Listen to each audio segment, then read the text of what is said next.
Vous êtes très émotionné, on le voit. Dites-nous aujourd'hui comment se porte la situation des droits de l'homme au Togo, pour commencer. Merci beaucoup.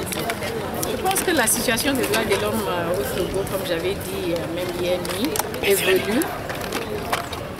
Une évolution n'est pas dit que tout est parfait, mais c'est un indicateur que, à notre arrivée ici, la situation a été un peu, je dirais,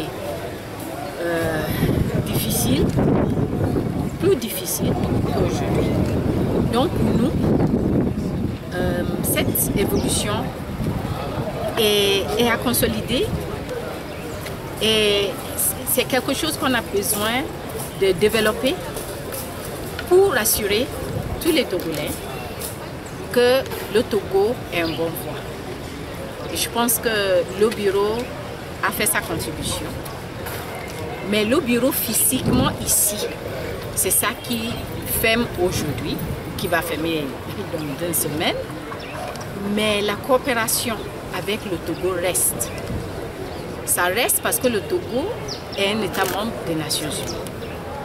Je voulais juste rassurer les Togolais que le bureau restera vigilant, restera en coopération, en collaboration avec les autorités togolaises, avec la société civile, les institutions nationales, pour continuer le travail que nous avons commencé ici il y a presque 9 ans.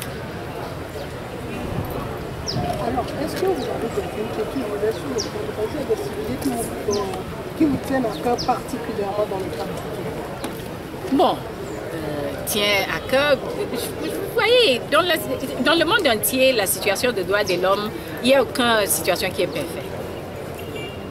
Comme j'avais exprimé dans mon discours, le renforcement des capacités de la Commission nationale des droits de l'homme et aussi l'adoption du code pénal, qui est déjà en bonne voie, vont être au moins 2 démarches très importantes pour que le Togo continue à améliorer la situation des droits de l'homme. Le code pénal est important pour l'administration de la justice.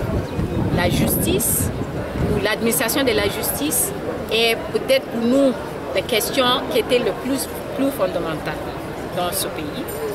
Et l'institution qui devrait prendre le relais de ce que nous avons pu faire, c'est la Commission nationale des droits de l'homme. Donc, nous attendons avec beaucoup d'espoir que la loi pour la révision du statut de la Commission nationale des droits de l'homme, pour le rendre plus performante et plus indépendante, sera aussi bientôt sur la table de l'Assemblée nationale.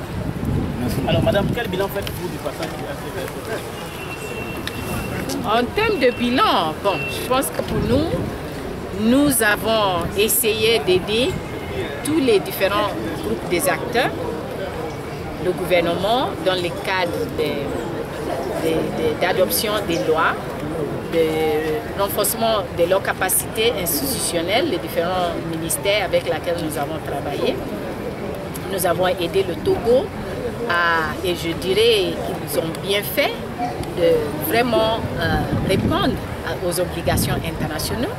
Donc les rapports périodiques ont été bien présentés.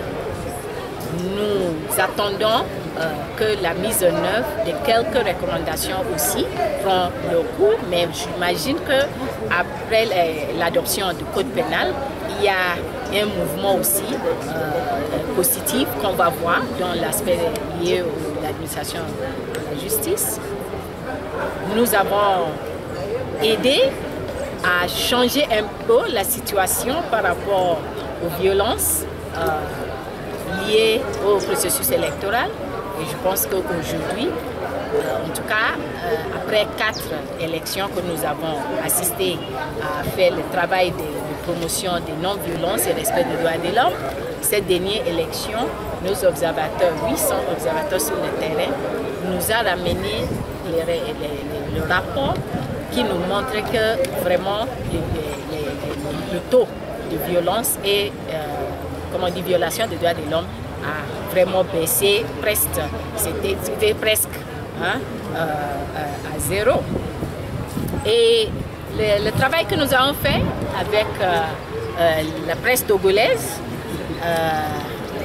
sur la liberté d'expression, sous tous les états généraux que nous avons facilité et soutenu avec les autres partenaires du système des Nations Unies, nous attendons la mise en œuvre des recommandations, de toutes les recommandations. Et je sais qu'il y a tout un mécanisme qui a été mis sous pied, parce que ça aussi, ça va améliorer la liberté d'expression.